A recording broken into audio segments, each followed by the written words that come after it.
नमस्कार, मैं आरबी सिंह यादव और आप देख रहे हैं मेरा YouTube channel RB Singh Yadav editor. आज हम आपके सामने दो चीज़ें रखेंगे।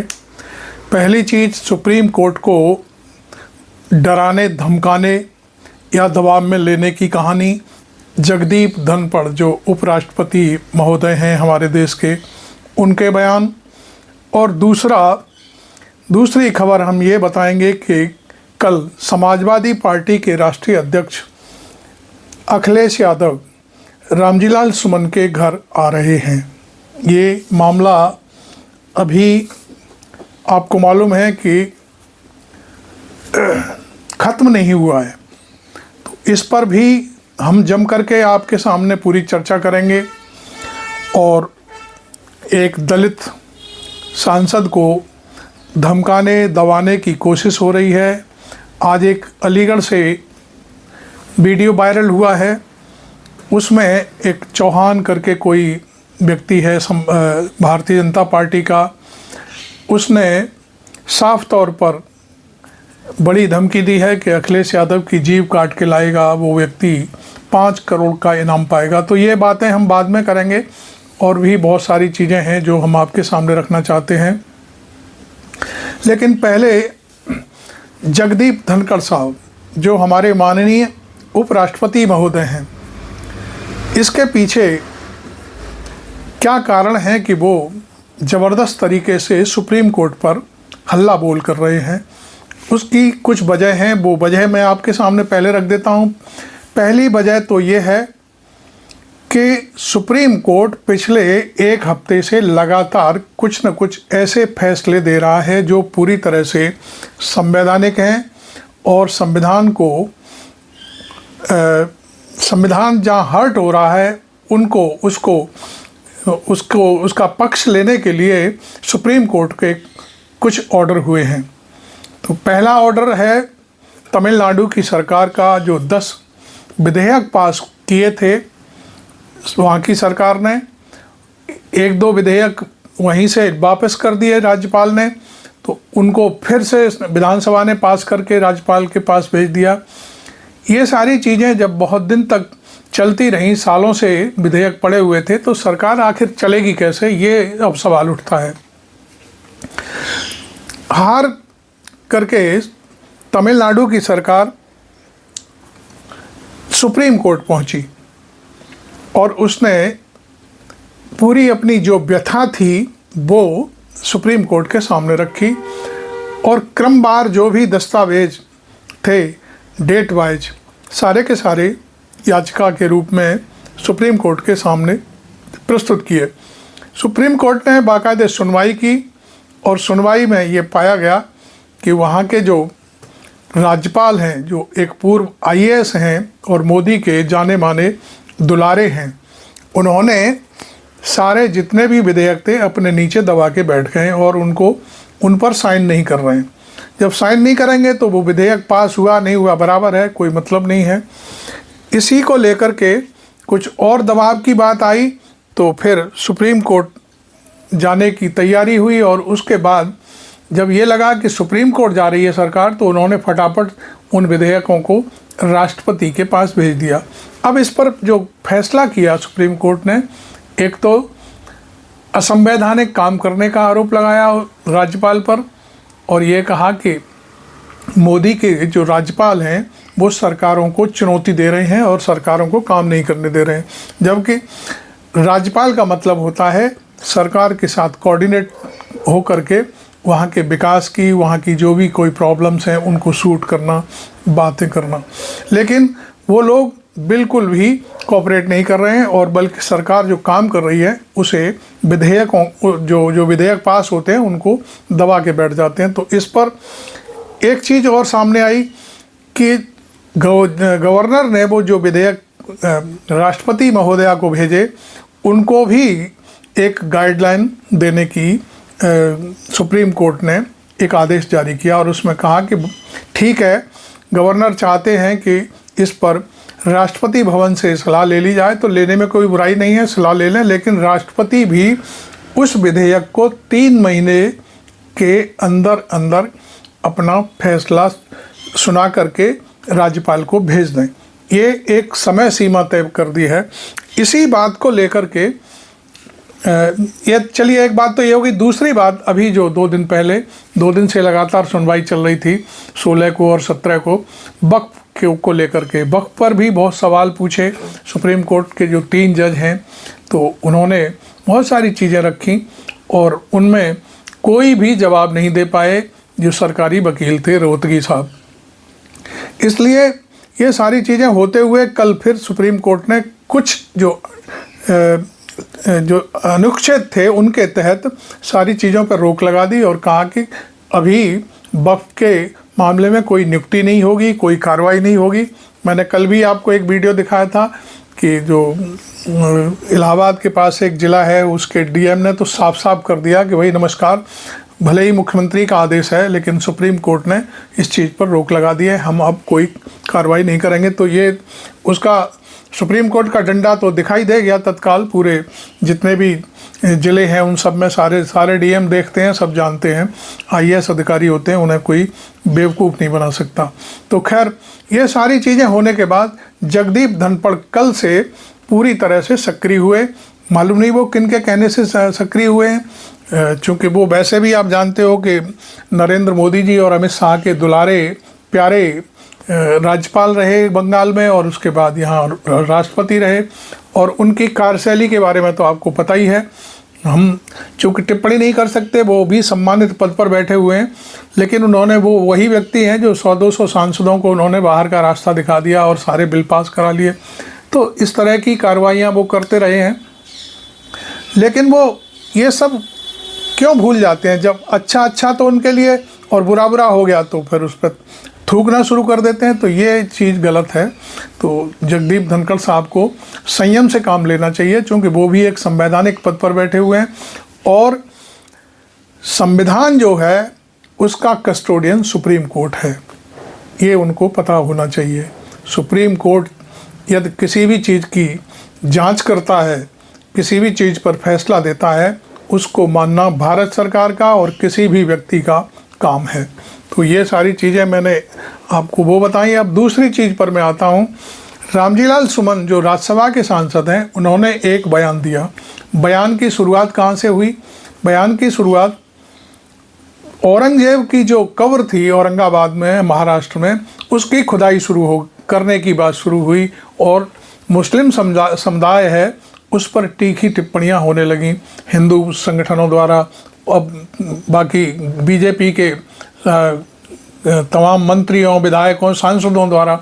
इस बात को लेकर के लोग कहने लगे कि ये बाबर का डीएनए भरा हुआ है मुसलमानों में। ये सारी चीज़ें जब सामने आई तो रामजीलाल सुमन, चूँकि वो भी एक नेता हैं, समाजवादी पार्टी के राष्ट्रीय महासचिव हैं और संसद में वो राज्यसभा के सदस्य हैं, उन्होंने बाकायदा सारी व्याख्या करते हुए कहा कि भाई आप इस तरह की बात मत करो। और बात करने के बाद फिर उन्होंने एक उदाहरण दिया कि बाबर को आखिरकार कौन लेके आया था। बाबर को राणा सांगा ने निमंत्रण दिया था, तब वो आए थे। और उस पर उन्होंने फिर जो बीच में एक लाइन की जो बात थी कि आप वो तो बाबर की औलादें हैं, फिर आप राणा सांगा की औलादें हैं, क्यों आप उस चीज़ पर एकदम से भड़कना शुरू हो गए। ख़ास तौर पर करणी सेना और जाने कौन कौन तमाम और कुछ बीजेपी के तमाम नेता भी। लेकिन ये चीज़ बार बार उछाली जा रही है और फिर 12 तारीख जो निकल गई पिछली, उसमें रामजीलाल सुमन के खिलाफ पूरा मोर्चा खोलने की तैयारी हुई और एक ऐसा इवेंट हुआ जो सरकार से पोषित लगता था क्या था ही, चूँकि तलवारें उठा ली गई। जब पुलिस वहाँ रोकने गई सारी चीज़ों को, तो पुलिस के ऊपर तलवारें उठा ली गई, लहराने लगे लोग। ये सारी चीज़ें बाकायदे वीडियो वायरल हुए हैं तमाम दुनिया के। और उसके बाद फिर एक लड़का कोई था, शाहजहाँपुर का था, मालूम नहीं कहाँ का था, उसने कहा कि रामजीलाल सुमन को गोली मारेंगे और अखिलेश यादव को गोली मारेंगे। अब कल एक और व्यक्ति है जिसकी हम आपको फ़ोटो चाहे तो हम दिखा देंगे, डालेंगे आपके साथ, आप चाहे तो।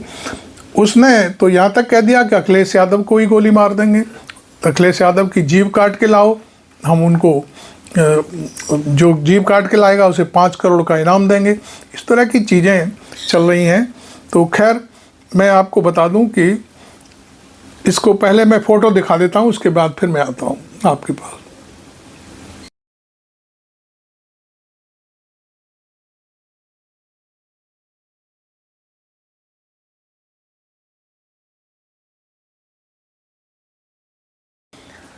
आपने देखा फोटोग्राफ्स अलीगढ़ का, वो कोई चौहान करके है, उसने इस तरह की धमकी दी है अखिलेश यादव के बारे में। अब अखिलेश यादव कल 19 तारीख है और वो आगरा पहुंच रहे हैं। यहाँ शायद वो एक सभा भी संबोधित कर सकते हैं और रामजीलाल सुमन के घर पर आकर के वो प्रेस से बातचीत करेंगे। अब सवाल उठता है, ये तो बातें यहाँ तक की हो गई। अब मैं आपको एक चीज़ बता दूं कि जो कुछ भी हो रहा है, भारतीय जनता पार्टी के कई प्रबुद्ध लोग, मैं उनकी फेसबुक आईडी पर पढ़ता रहता हूं, वो इतना अच्छा लिख रहे हैं। उनका कहना है, मथुरा के मेरे एक मित्र हैं तो उन्होंने ये लिखा है अपनी फेसबुक पर कि भाई आप लोग ये सब क्या कर रहे हो। उन्होंने ठाकुर समुदाय से अपील की है, ये कर क्या रहे हो, आपके चीफ मिनिस्टर हैं, वो बदनाम हो रहे हैं आपकी करतूतों से। उन्होंने वो जो पोस्ट लिखी है वो इसके लिए लिखी है परियार साहब ने कि कल रामीगढ़ी में एक दूल्हा घोड़ी पर चढ़ कर के जा रहा था तो उसको खींच लिया और पूरा उसको सनातनी हिंदू बना दिया। तो ये सारी चीज़ें हम देख रहे हैं, पढ़ते रहते हैं, चलती रहती हैं बहुत सारी चीज़ें, और फिर हम आपको बताने की कोशिश भी करते हैं। तो अब मैं इस बात पर आ रहा हूँ कि आखिरकार जो धनखड़ कह रहे हैं उससे क्या संदेश जा रहा है जनता में, और जो ठाकुर समुदाय है समाजवादी पार्टी को गाली दे रहा है, रामजीलाल सुमन को गाली दे रहा है, उसका क्या संदेश जाएगा, इस बात की मैं चर्चा करूंगा। तो एक एनालिसिस के तौर पर मैं आपको बता दूं कि भले ही कुछ भी है, दलितों में पूरी तरह से भारतीय जनता पार्टी के खिलाफ मोह भंग होता चला जा रहा है। मतलब भाजपा के लिए ये अच्छी खबर नहीं है। भाजपा यदि ऐसे ही प्रश्रय देती रही अपने समाज को और लोगों को, करनी सेना वगैरह वगैरह को, तो शायद उसके लिए ये बहुत घातक होगा। देखिए आगरा में 2 विधायक हैं, उसके दलित हैं, जाटव समुदाय से हैं। एक लेडी विधायक हैं, वो तो 2 बार मेयर भी रही हैं और इस समय मिनिस्टर भी हैं। वो उन लोगों को वोट फिर कौन देगा? वो हो सकता है इसलिए वहाँ पड़े हुए हैं, या वहाँ रामजीलाल सुमन वाले मसले पर इसलिए वो चुप्पी साधे हुए हैं कि ठाकुर समुदाय वोट देगा और वो जीत जाएंगे। ऐसा नहीं है, उन्हें दलित समुदाय भी वोट देता है, इसलिए उनको फूंक फूंक करके कदम रखना चाहिए और अपने जो ऊपर की जो लॉबी है उसको समझाने की कोशिश करनी चाहिए, वरना ये भारतीय जनता पार्टी के लिए बहुत घातक सिद्ध हो सकता है।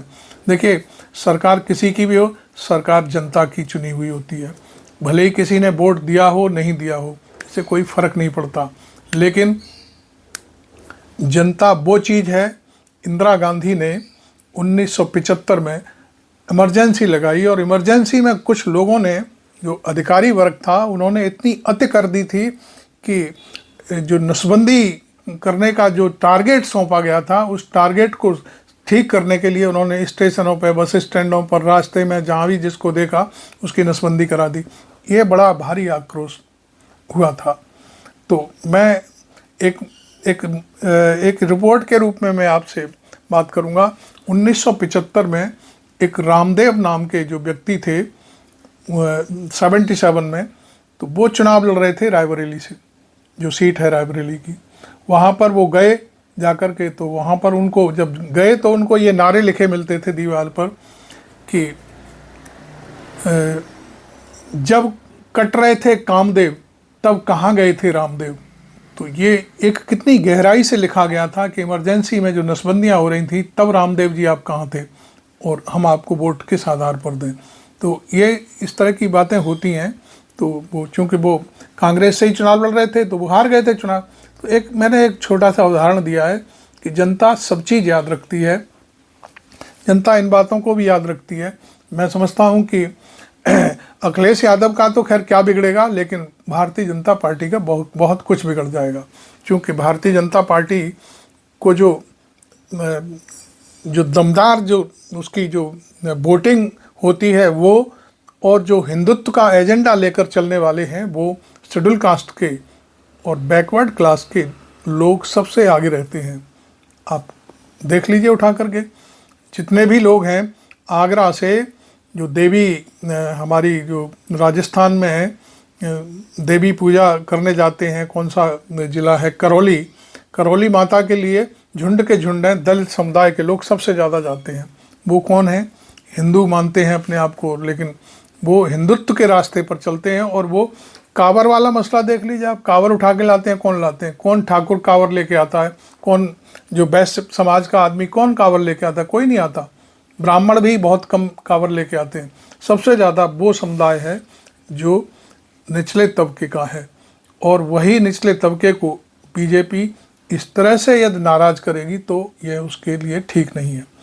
हालांकि अखिलेश यादव ने जो पीडीए बनाया है उसकी आपको मालूम है कि पीडीए की वजह से ही आज उनकी शायद कितनी 36 या 38 सीटें हैं उत्तर प्रदेश में लोकसभा की, और वो पूरे देश में तीसरे नंबर की पार्टी है। कल अखिलेश यादव क्या कहेंगे वो हम कल फिर आपको दिखाएंगे। वो वीडियो हम शूट करेंगे उनका, हमारे फोटोग्राफर जाएंगे वहाँ, और सारी चीज़ें हम आपके सामने रखेंगे। क्या अखिलेश यादव के लिए इस तरह की भाषा का प्रयोग करना, जीभ काट देना, मैं समझता हूँ कि जो हिंदुत्व के अपने खुद को पुरोधा कहने वाले हमारे योगी आदित्यनाथ हैं, वो क्या ये इस भाषा को समझते नहीं हैं कि क्यों लोग इस तरह की भाषा का प्रयोग कर रहे हैं? अखिलेश यादव ने क्या बुरा किया है? वो अपने सांसद, हर पार्टी अपने अपने सांसद अपने कार्यकर्ता का साथ देती है, वो भी साथ दे रहे हैं। और फिर रामलीला सुमन ने बुरा क्या कहा है? आप जब बाबर का डीएनए मुसलमानों में बताते हो तो राणा संगा का डीएनए जो है राजपूतों में उन्होंने कह दिया तो कौन बड़ी बात हो गई? फिर भी रामलीला सुमन ने कह दिया है कि मैंने किसी को आहत नहीं किया, मैंने जो बयान संसद में दिया था संसद ने उसको कार्रवाई से निकाल दिया, बात खत्म हो जाती है। खैर, अब आपको मैं इस वीडियो को यहीं समाप्त करते हुए, अच्छा लगा हो मेरा एनालिसिस, मैं आपसे अपील करूंगा कि मेरे चैनल को आप सब्सक्राइब ज़रूर करें।